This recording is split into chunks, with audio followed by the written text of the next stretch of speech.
From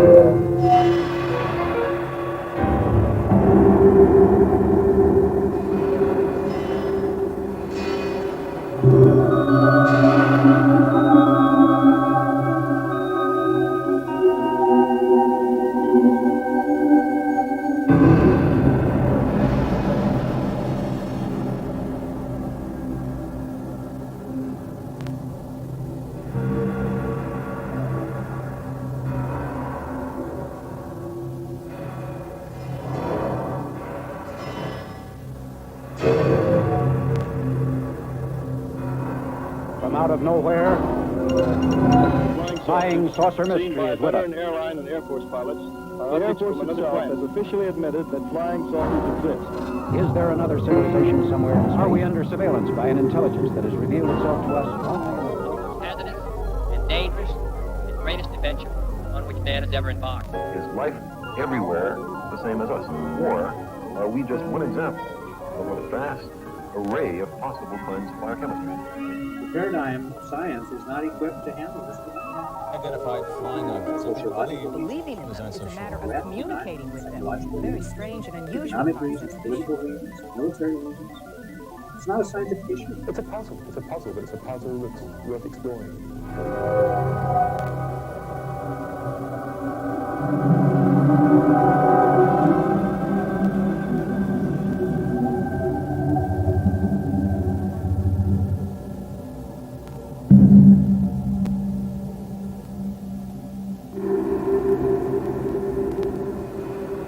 Our Earth has been observed by alien civilizations for at least the past 50 years. Throughout our history, each age in our development is characterized by an ignorance about the scope of possibilities not yet understood, that future generations may look back on with a sympathetic smile of condescension. To us, in the 20th century Earth, this might seem magical, but I tell people to maintain some sense, if they can, please ask them to maintain some sense of humility. Because if you were to show this video camera, or a hologram, or a laser to someone only 300 Earth years ago, it would appear to be a magic. It would be considered supernatural. Such is the case with UFOs. To us, they represent intangible illusions between fantasy and reality.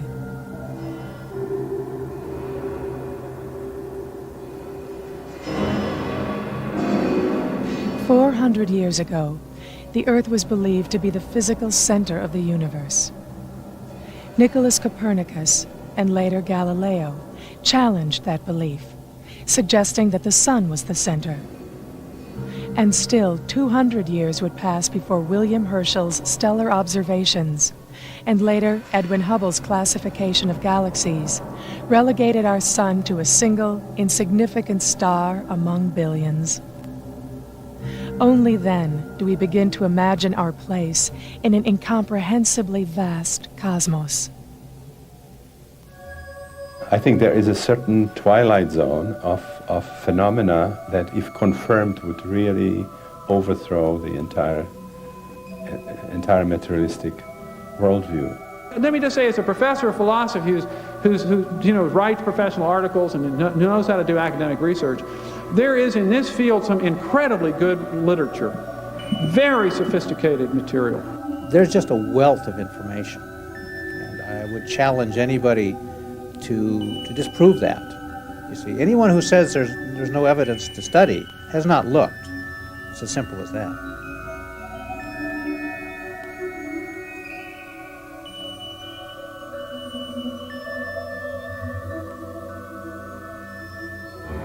The possibility of a purely psychological explanation is ruled out. The discs do not behave in accordance with physical laws, but as though they were weightless, and show signs of intelligent guidance, such as would suggest quasi-human pilots. The officials in possession of authoritative information should not hesitate to enlighten the public as speedily and thoroughly as possible. Dr. Carl Gustav Jung, 1954. It's just more than UFO crashes and alien bodies. I mean, there's a whole science here. And to quote Dr. Hynek, he said, the UFOs, whatever they represent a science of the 21st century. Right now, we don't have the technology or the know-how to explain what they are and how they do it. Crop circle formations continue to appear on several continents. This is the beginning, a doorway opening to a new science, a new physics, a new energy, a new world. I think very much that's where this is all moving. Thousands of credible sightings continue to persist.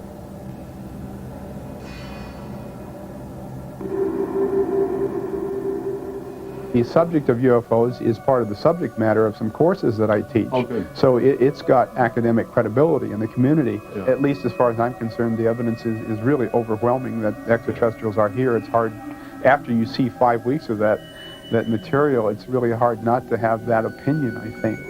Abduction accounts from around the world, beginning in the 60s with the Hill case, recall exact similarities and also continue to persist.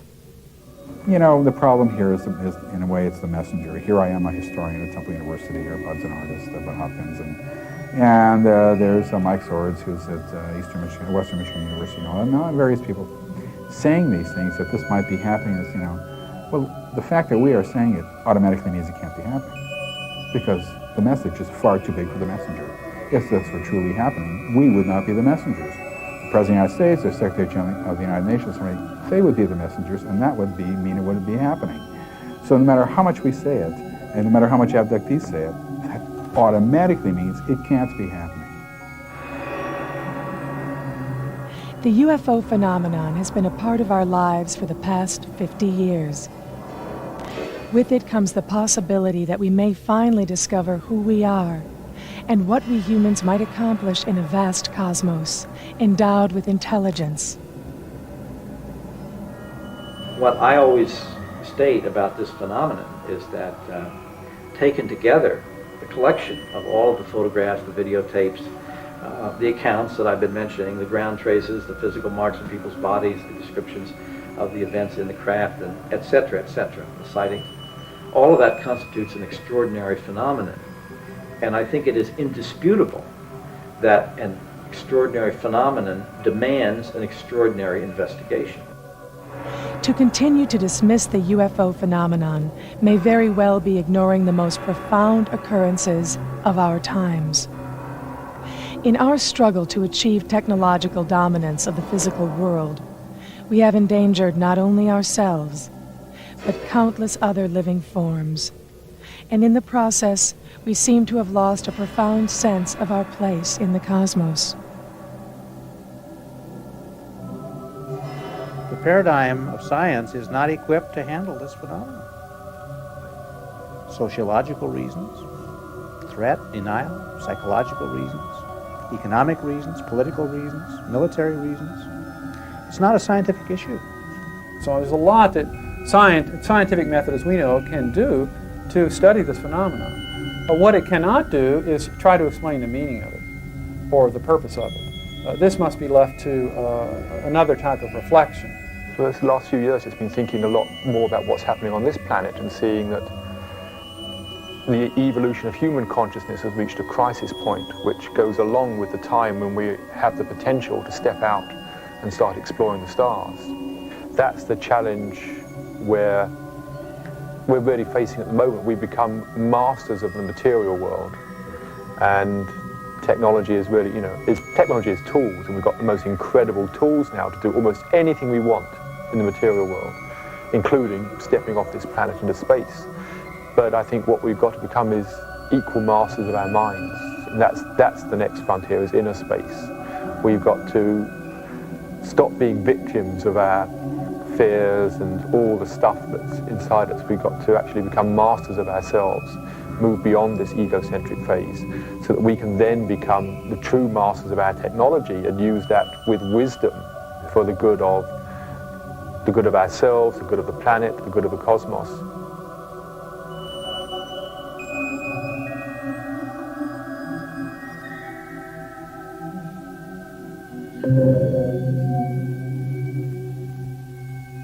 The stories piqued my curiosity, and I began first collecting news clips from the local papers, which published little short news items on them, occasionally. And then I started looking for pictures, and I clipped a few of them out of newspapers and magazines until I ran into somebody that had an actual print. And I went to a lot of trouble negotiating with him to get a copy of that. But once I had one original print, it was easy enough to trade that to the next man and in return for his. And then I had 2 to trade, and then 4 to trade. And the collection grew rapidly when I had something somebody else wanted. And I just kept trading the same pictures over and over to others who had different pictures, and eventually everything that was out there came my direction, and I put it in the file.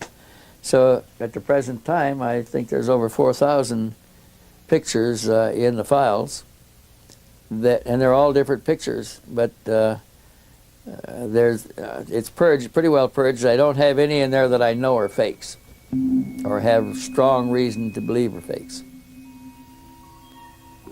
Colonel Stevens began his career in the Air Force as a young fighter pilot during World War II in the Pacific. An expert in the field of aircraft technology, after the war he was stationed with the Foreign Technology Division of the Air Technical Intelligence Center at Wright Field.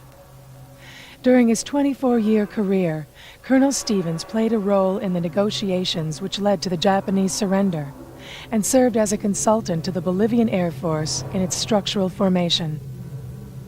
Retired from service in 1963, Wendell Stevens has since earned an international reputation as one of the world's foremost UFO investigators, having published well over 20 books on the subject.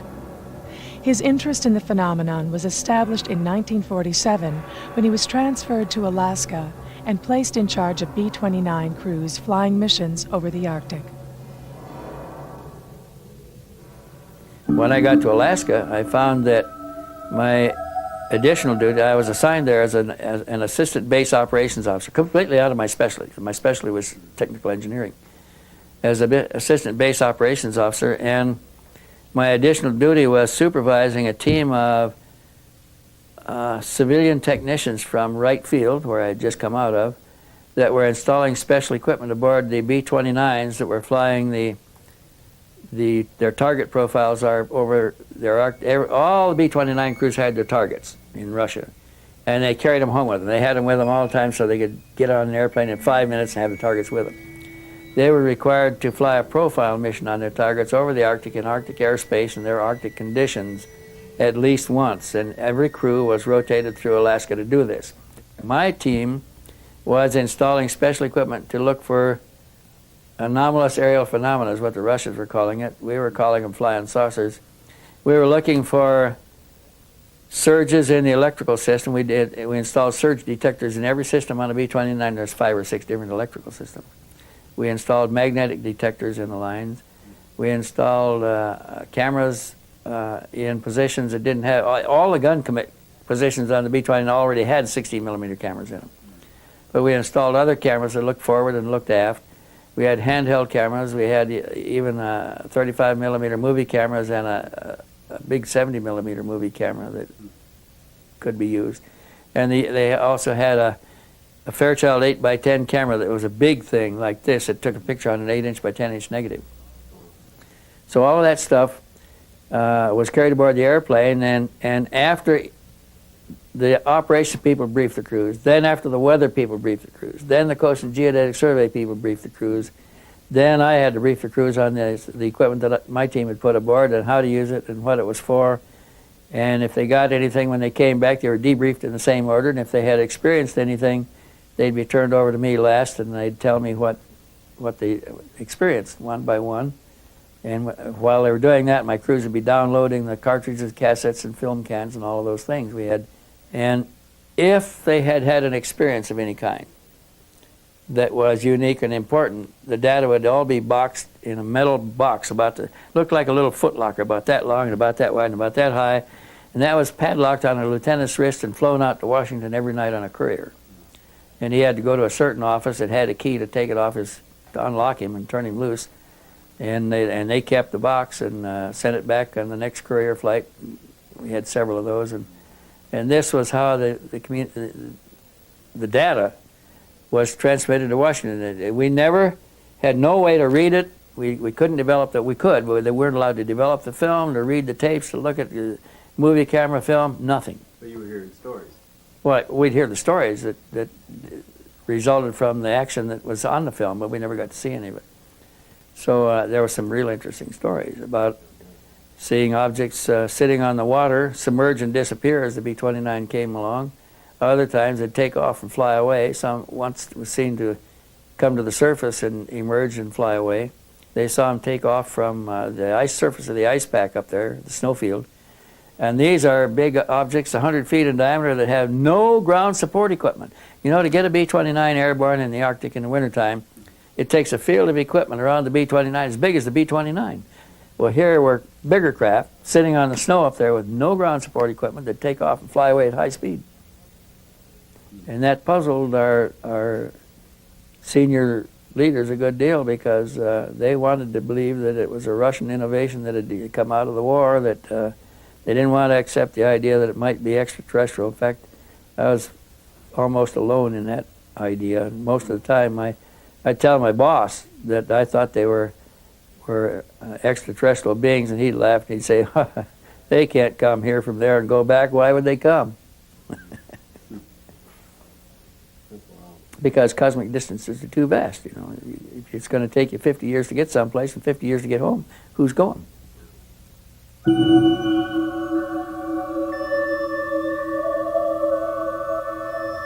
Among the first photographs taken on the old tin-type cameras was one at Drobak, Norway, showing a photographer with the big bellows over his head and a big camera on a tripod was taking a scene of the harbor, an afternoon scene of the harbor, early evening, and he saw an object moving from right to left across the field of view, snapped a picture of it, and got perhaps the first photograph of a UFO at close range in Earth's atmosphere in the sky here. And that picture was taken on the 27th of July of 1907 at Drobak, Norway.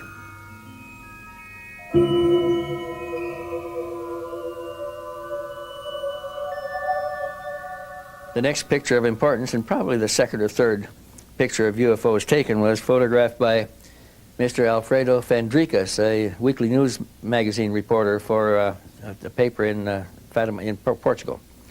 And you know, the apparitions began in September, in August, 13th of August, 13th of September, and the 13th of October. In the first apparition, the children saw the sun swooping overhead, and an apparition appeared, and to 3 shepherd children, they reported that to their priest. The priest went with them the next time. The apparition happened, only the 4 people saw it. They got the word that it was going to happen a third time on the 13th of October. Now, all this is predicted in advance. And by the time of the third anticipated apparition on the 13th of October, there were 12,000 people gathered in the fields there. When the object appeared, it was brilliant, came through saw a spot, and it emerged through the underside of the clouds. It was rotating on a vertical axis, began to swoop over the heads of the crowd like this, making low passes back and forth over the crowd. Alfredo Fandricas got 2 pictures with his camera of the object in the sky. We have one of them here. It shows up as a brilliant ball of light below the clouds. It's a tin type, so it's not the sharpest picture of all.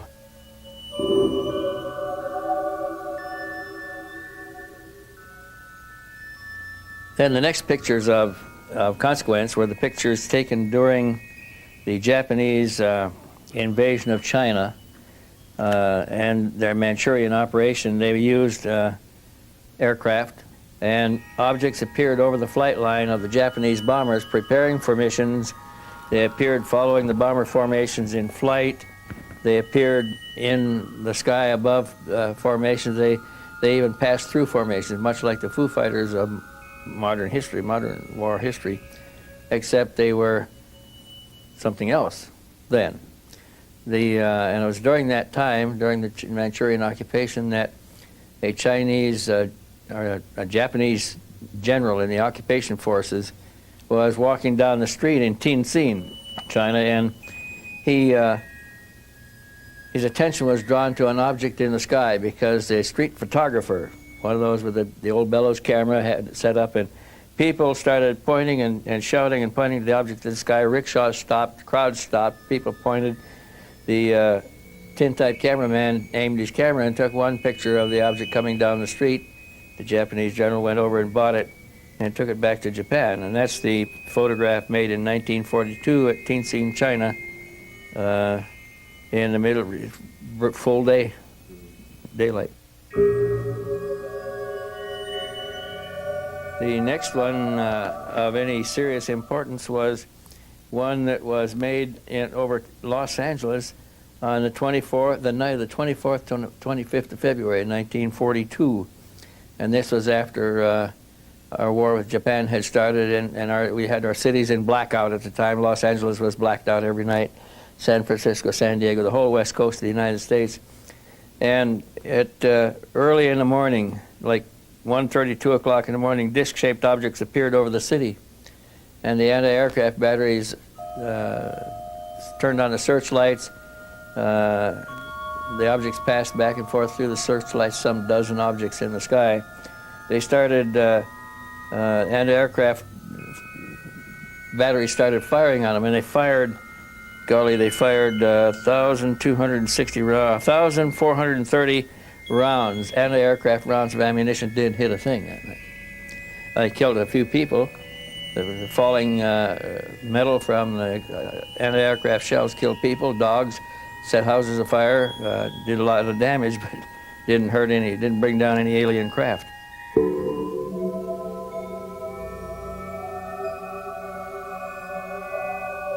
The next one of serious importance, again, was before, well, it was after Kenneth Arnold described flying saucers. Yeah, that was in 1949. But the next photo event of interest happened on the 17th of March in 1950 at Farmington, New Mexico, when on that day, Mr. Walter Rogel, managing editor of the Farmington Times, published news on the front page of his paper, "Huge saucer armada jolts Farmington."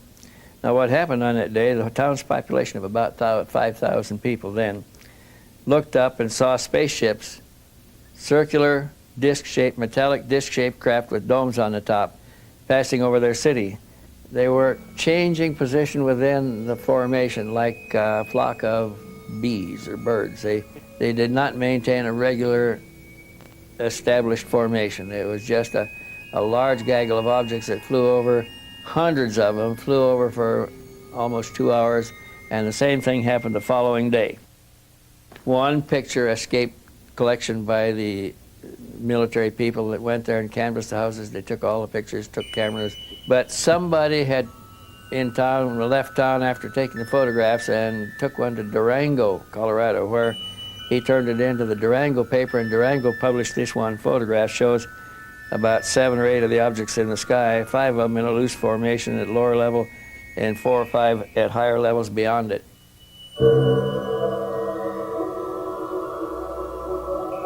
A bird watcher walking in the woods on the 23rd of April, 1950, was crashing through the underbrush, and he emerged into a clear area not far from Redbud, Illinois, facing the southwest. He came into a clearing from the south side, and as he stepped into the open area, he saw a large object hovering just over the scrub bushes there. Now, this was about 30 or 40 feet in diameter, and it was less than 100 feet high. It was below the tops of the trees. And as he stepped into the clearing there, it started to move. Slowly at first, and then faster and faster. He had time to open his reflex camera, where you look in the top, and they're hard to sight in because the scene moves the opposite direction once you move the camera. And he got it open and got one picture, and by the time he could roll the film and get set up again, it had moved so far away, he was afraid he wouldn't get it. He snapped the picture. He got a little dark spot in the sky, but it was not very definitive. It was just a dark smudge leaving. The first picture was a good, sharp, clear picture. And he turned it over to the local newspaper, and it was published on the paper. And a few days later, he was contacted by a newsboy who was throwing papers that time of day down the road in a rural area. And the newsboy said that he saw the object coming from the direction of the woods, heading down the highway at about 4 times, 5 times the speed of an airplane. And he looked up at it and saw it, and down the road a little ways, he came on a man and his wife working on the roof repairing it, and he said, "Did you see the thing that just went over?" And they said yes, they had watched it also.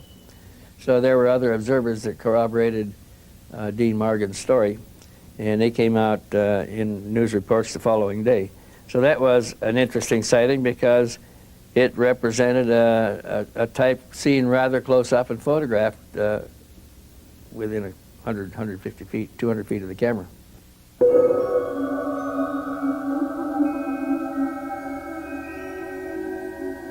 The next one that got any real attention occurred on the 11th of May of 1952 at McMinnville, Oregon, at about 7:30 in the early evening of 11 May 1952. Farmer Paul Trent was in the kitchen of his home when he heard his wife, who called to him from the backyard to come out and see the strange object that was approaching. And he immediately ran for his folding camera and dashed outside to meet her. There against the low overcast sky, he saw a circular dome disc with a tower on top of the dome, a raised cupola. It was moving fairly slow. He had plenty of time to frame it. He snapped the first picture, and then he had to move to his right to snap the second picture. There was no flame or efflux of any kind visible, no sound. It was completely silent. His wife didn't hear any sounds either. The pictures he took on the 11th of May, and he didn't report them until the 12th of June, when he had his pictures developed and back, and he showed them to a friend, Frank Wortman, who suggested they take him to the newspaper, and they took him to the Richmond, California Independent, where they looked at them, tested them, and published them for the first time. So now that it's 2 months after the pictures were taken before the information got out. But they have become a classic in the lore of UFOlogy, I guess if you want to call it now. And they've been verified by a number of researchers.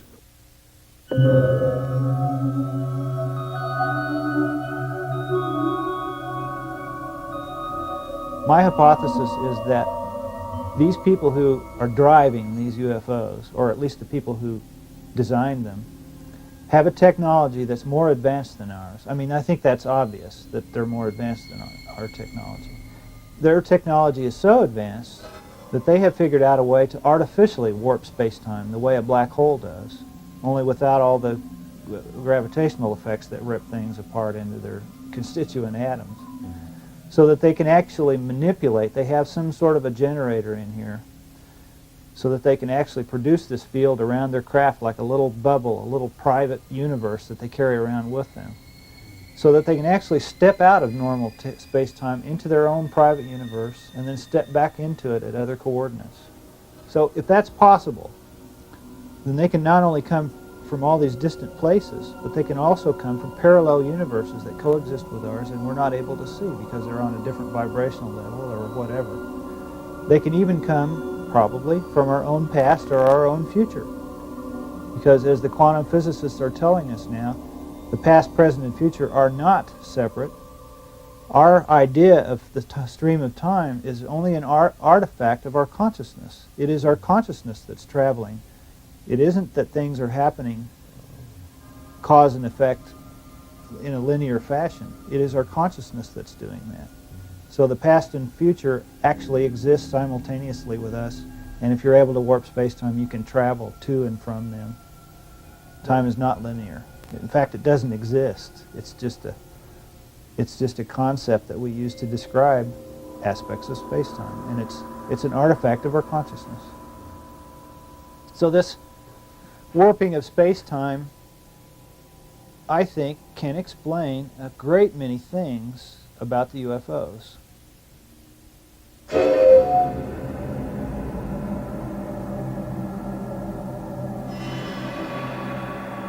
Some remarkable UFO photographs from the early 1950s were taken by George Adamski through his 6-inch telescope near Mount Palomar, California. In many respects, Mr. Adamski can be considered a pioneer in this field, also claiming to have been in contact with the occupants of the craft. I consider myself extremely fortunate because really, from a very young age, I had the opportunity to be in an environment where this type of information, this field of UFOs was really in an amazing time. I mean, the news was covering it as much as they possibly could. Scientists were exploring. We were coming in the space program. So space was on everyone's mind. And during those 63 to 65, which we were involved with Mr. Adamski personally during those times, we really had an opportunity, I really had an opportunity to see some of these crafts exceedingly close. And these are impressions that never leave my thinking because they were so deeply rooted. And to go to these lectures in which you had literally lines of scientists and military officials sitting there and people listening intently on the information that was exchanged and given, it was a very dynamic time in this field, which certainly has changed in the last 20 years. My father had numerous sightings, and due to these sightings, he got in contact with many different agencies of the government and investigated heavily into others who had reports of UFO encounters and taken pictures of these type of craft. And because of this investigation, he got in contact with Mr. George Adamski, who was in many respects a pioneer in this field already back into the late 40s and early 50s. I've been taking a large number of telescopic pictures and had motion picture footage of these crafts, and even had many controversial contacts during these times. And this is really the basis of how I became involved through my lifetime, through my father, and through Mr. George Adamski. George Adamski was originally a student and involved with philosophical teaching. And it was due to his study of philosophy that led him to the conclusions that life and the principles of nature and life around us were not by any means a manifestation of only the environment around us. Basically that creation and life was universal. And it was this recognition that led him to investigate through telescopic means, looking out into space and at the moon, to see if he could find evidence of this expression of life. And he was able to, through lunar photography, take some of the very first pictures of spacecraft orbiting the moon and traveling in the Earth's atmosphere already in the late 1940s. Historically, the first analysis, I would say, began with Leonard Cramp, who did orthographic projections on the Adamski pictures. He did comparison analysis on the Adamski scout craft with the Coniston pictures taken by two young teenagers in England several years after he took his photographs, and then also with a Brazilian shot that was taken in late 1954. And based on this orthographic analysis, Dr. Cramp came up with the dimensions and the exact sign and signature of these type of craft, finding them by that technology in the 50s to be authentic. Since that time, Adamski's pictures have gone through biometric radiation tests. MGM Studios did an analysis on the film. They've gone through each decade of technology's analysis, and they have been always found to be authentic and to be some of the best pictures ever taken. And I think one of their strong points was that they are taken 40 years ago, long before the computer technology that we have today, which certainly can composite any type of picture that we wish to.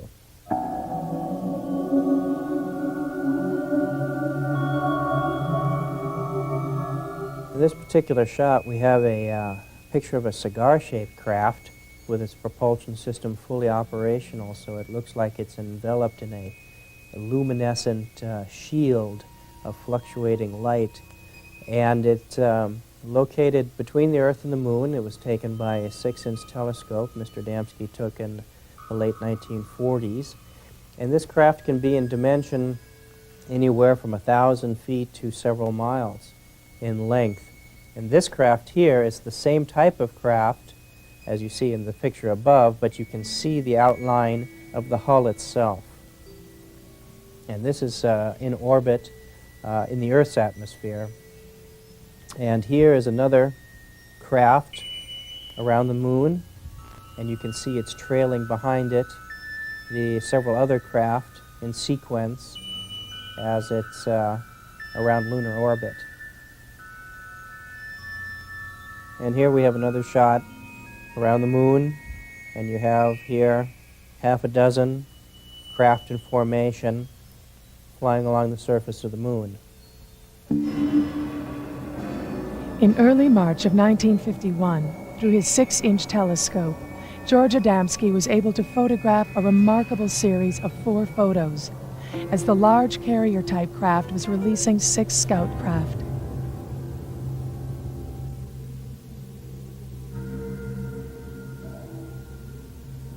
And basically this craft is what we would call a miniature city.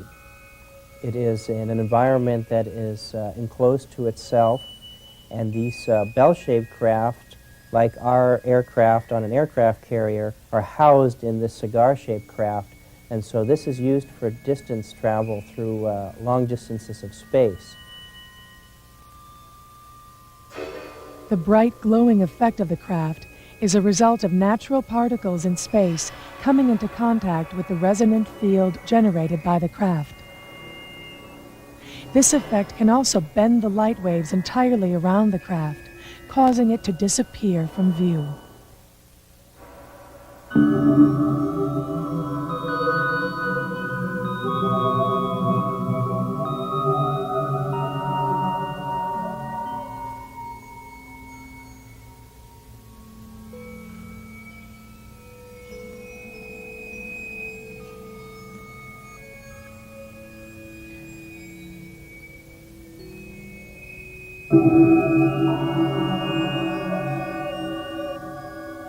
What we have here is a picture of the bell-shaped, the scout-shaped craft with the 3-ball condensers underneath it.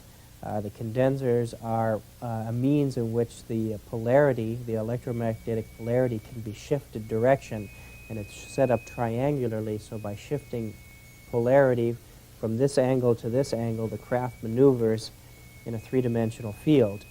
And around the outside of the cabin area, there are 3 sets of 4 portholes, or 12, and that is common to all the scout crafts that have been photographed anywhere in the world, whether they're Adamski photographs or not.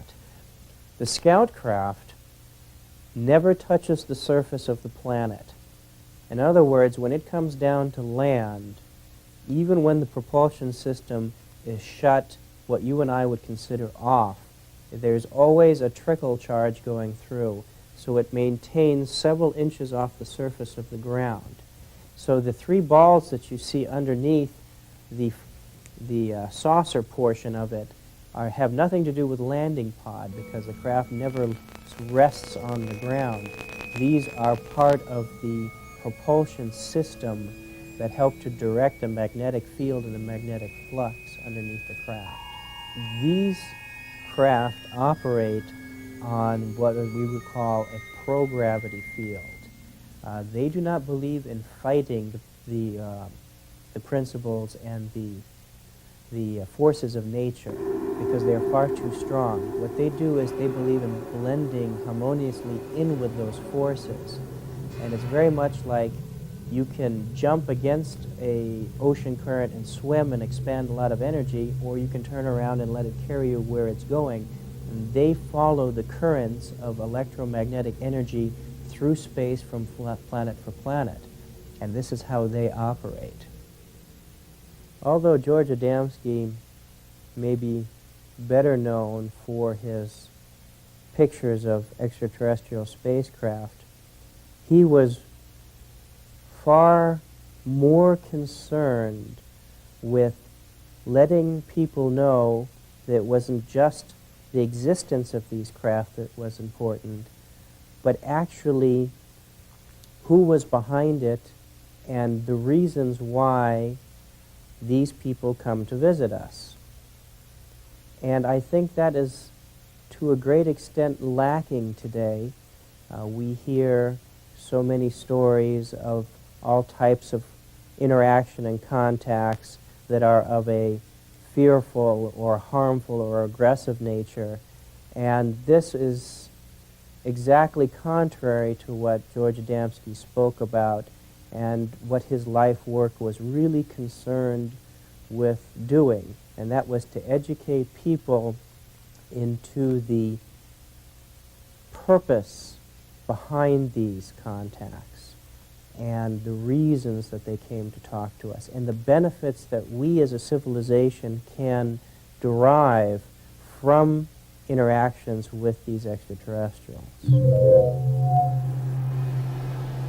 Well, I think I've always been interested in the possibility of extraterrestrials, and I think through my own work with meditation, spiritual investigations, I've come to the conclusion that one thing that all creatures in the universe share is consciousness. All beings, all living beings. We may be different, totally different biologically, but ants, amoebas, whatever.